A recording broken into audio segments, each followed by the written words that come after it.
देखिएगा प्रश्न संख्या 2 है हमारा, सिद्ध कीजिए कि √5 एक अपरिमेय संख्या है। ठीक है दोस्तों, तो चलिए इसको हम सिद्ध करते हैं। देखिएगा अपरिमेय संख्या सिद्ध करने के लिए सबसे पहले हम क्या मान लेंगे कि √5 एक परिमेय संख्या है। ठीक है, मानेंगे, माना √5 एक परिमेय संख्या है।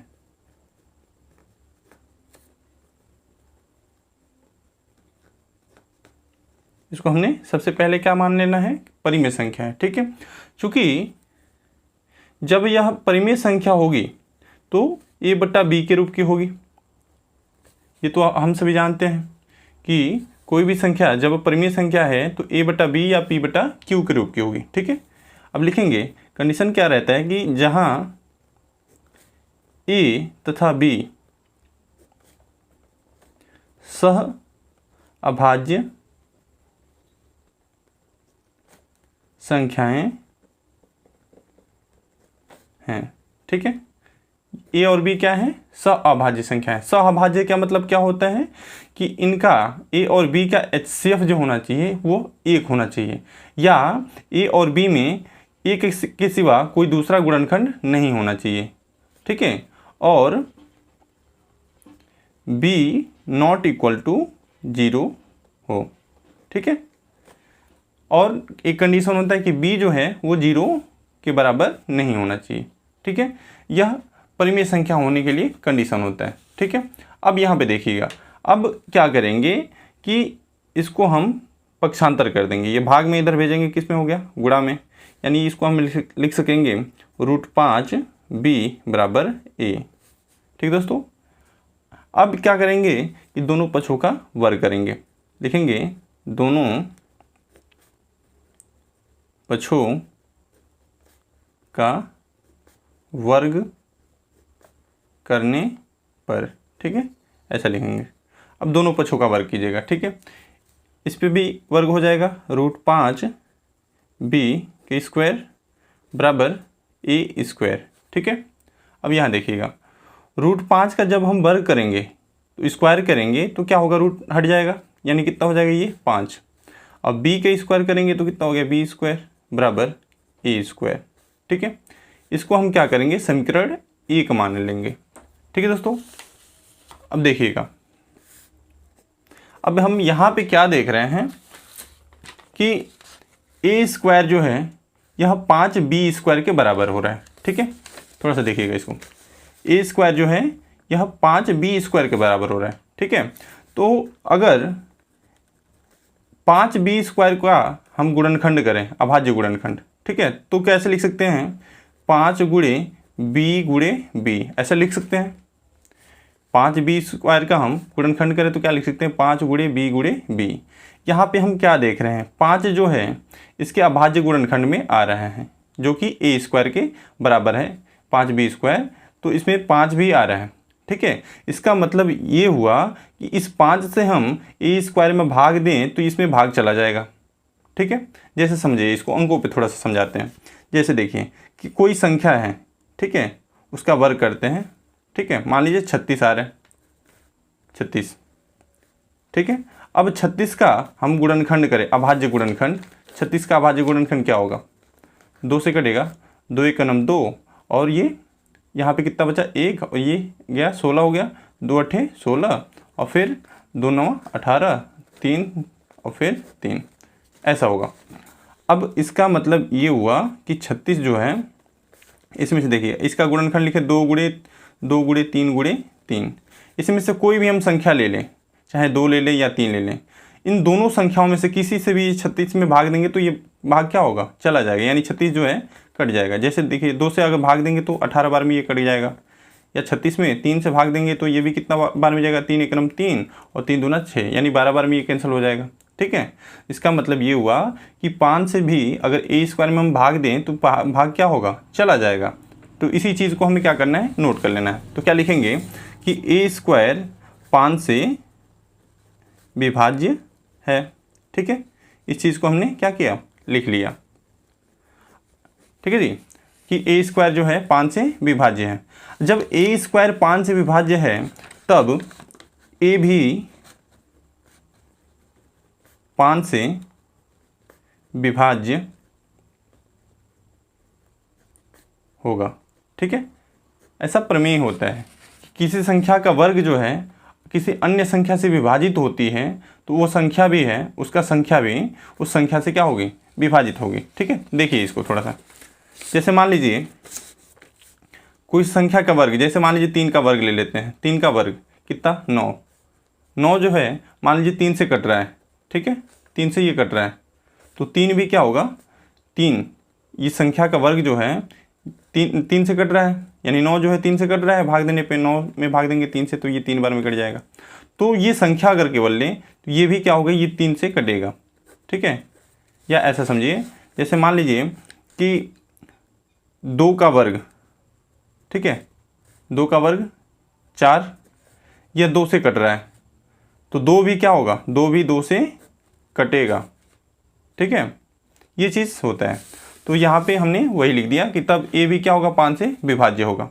अब यहाँ पे देखिए, यहाँ पे ए स्क्वायर का गुणनखंड जो है, ए स्क्वायर जब 5 से विभाज्य हो रहा था तो ए स्क्वायर का गुणनखंड किस रूप का था, 5b स्क्वायर के रूप का था, ऐसा था ना। उसके गुणनखंड में क्या आ रहा था, 5 आ रहा था। ठीक है, ऐसा ही हम क्या करेंगे, जब ए भी 5 से विभाज्य हो रहा है तो हम ऐसा ही एक मान लेंगे। ठीक है, तो मानेंगे, अतः माना ए बराबर 5c। ठीक है, यहाँ पे आप अपने हिसाब से कोई भी चर संख्या मान सकते हैं, चर राशि मान सकते हैं। ठीक है, जहाँ लिखेंगे जहाँ c एक पूर्णांक है। ठीक है, ये चीज़ समझ में आई। अब क्या करेंगे, इसी को हम ए का जो मान हमने माना है इसी को हम क्या करेंगे, समीकरण 1 में रख देंगे। ठीक है, यहाँ लिखिएगा समीकरण 1 में ए बराबर 5c रखने पर, ठीक है, ए बराबर 5c जो है समीकरण 1 में रखिएगा। आ रहा है समझ में अच्छे से ये। अब यहाँ देखिए समीकरण 1 क्या था, 5b स्क्वायर था तो हमने 5b स्क्वायर को नोट कर लेना है, बराबर था यहाँ पे तो बराबर हमने नोट करना है। अब उसके बाद a का वर्ग था तो a की जगह पे हमें क्या रखना है, 5c, तो यहाँ पर रखेंगे 5c। इसका वर्ग था तो इस पूरे पे क्या लगा देना है, वर्ग लगा देना है। आया समझ में चीज़। इसके बाद देखिए 5b स्क्वायर बराबर 5 का जब वर्ग करेंगे कितना होगा, 25 हो जाएगा। ठीक, c का जब वर्ग करेंगे कितना हो गया, c स्क्वायर। अब यहाँ पे देखिए 5c, इसको हम कैंसिल करेंगे, 5 से 5 बार में ये कटेगा। ठीक है, आगे देखिएगा 5 से जो है ये 5 बार में कटेगा। ठीक है, अब हम क्या करेंगे, इसको लिख लेंगे b स्क्वायर बराबर 5c स्क्वायर, इसको मान लेंगे समीकरण 2। ठीक है, इसको हम क्या मान लेंगे, समीकरण 2। ये भी यही वाली सेम कंडीशन है ए स्क्वायर वाला। यहाँ पे हम क्या देख रहे हैं कि बी स्क्वायर जो है, बी स्क्वायर बराबर है किसके, 5c स्क्वायर के।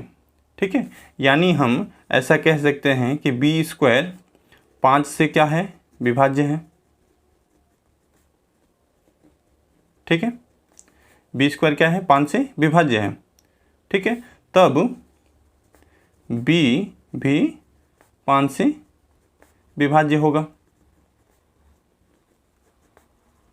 ठीक दोस्तों, यहाँ पे क्या देख रहे हैं कि बी स्क्वायर जो है वो किस रूप का आ रहा है, 5c स्क्वायर के रूप का आ रहा है, यानी इसमें भी क्या आ रहा है, 5 आ रहा है।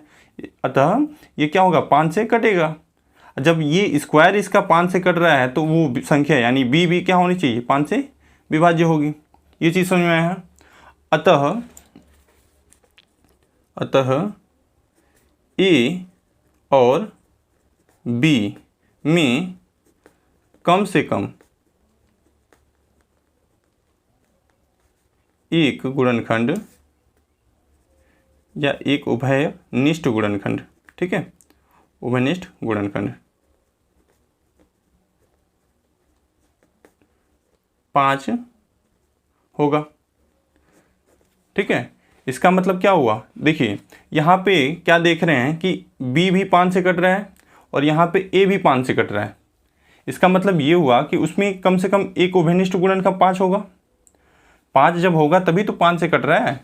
जैसे समझिए इस चीज़ को, जैसे मान लीजिए यहाँ देखिएगा, ये 6 हैं, ठीक है, और ये 4 हैं। हम कह दें कि ये 2 से कटता है, दोनों 2 से कब कटेगा, जब इसका गुणनखंड करें हम 6 का, तो हम क्या लिखेंगे 2 गुणे 3, 4 का गुणनखंड करें तो क्या लिखेंगे 2 गुणे 2।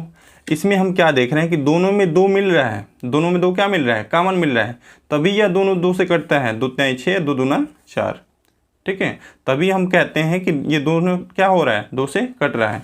तो यहाँ भी क्या हो रहा है, कुछ इसी प्रकार से देख रहे हैं कि ए में भी क्या मिल रहा है, ए भी 5 से कट रहा है और बी भी 5 से कट रहा है। इसका मतलब ये हुआ कि ए और बी में क्या है, कम से कम एक उभयनिष्ठ गुणनखंड 5 है। लेकिन हमने क्या माना था स्टार्टिंग में, हमने क्या माना था कि ए तथा बी सअभाज्य संख्या हैं। सअभाज्य का मतलब क्या हुआ, बस वह 1 से ही कटना चाहिए, लेकिन यहाँ पे क्या हो रहा है 5 से कट जा रहा है, ठीक है। इसका मतलब ये हुआ कि हमने मानने में ही गलती कर दिया था।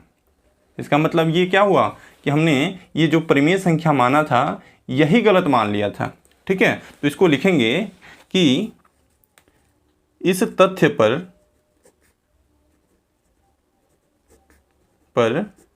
विरोधाभास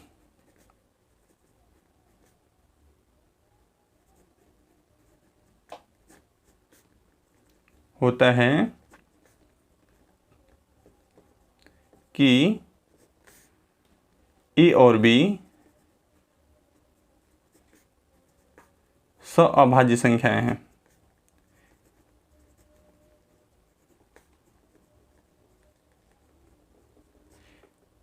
इसी बात पर विरोध होता है कि यह ए और बी क्या हैं, सअभाज्य संख्याएं हैं। लेकिन जब इसको हमने देखा तो यहाँ पे क्या आ रहा है, यह 5 से कट रहा है, सअभाज्य का मतलब बस 1 से कटना चाहिए, लेकिन यहाँ पे कट रहा है 5 से, यानी कि इन दोनों बातों में क्या होता है, झगड़ा होता है। तब लास्ट में निष्कर्ष क्या निकलता है, अतः इसका मतलब हमने गलत मान लिया था जो माना था, अतः √5 एक अपरिमेय संख्या है।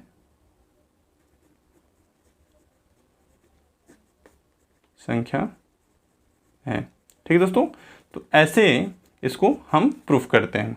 अब थोड़ा सा ध्यान दीजिएगा, अगर मान लीजिए कि यह √5 जो है, √5 की जगह पे √2 आ जाए, ठीक है, √2 आ जाए, तो रूट जब 2 आ जाएगा, देखिएगा जैसे मान लीजिए ऐसे √2 आ जाए या √3 आ जाए या रूट में बस 7 आ जाए, तो सारे के सारे सवाल जो हैं कुछ इसी प्रकार से सिद्ध होंगे। बस इसमें क्या होगा, यहाँ पे √5 है तो हर जगह पे क्या, अगर 2 आ गया तो हर जगह पे क्या रख देना हमें, √2 √2 √2, या 3 आ गया तो √3, यहाँ पे 3, यहाँ भी 3, मतलब हर जगह बस 3 3 रख देना है। अगर 7 आ गया तो हर जगह क्या करना है, 7 7 रख देना है, ठीक है। तो इसी प्रकार से कुछ अपरिमेय संख्या सिद्ध किया जाता है।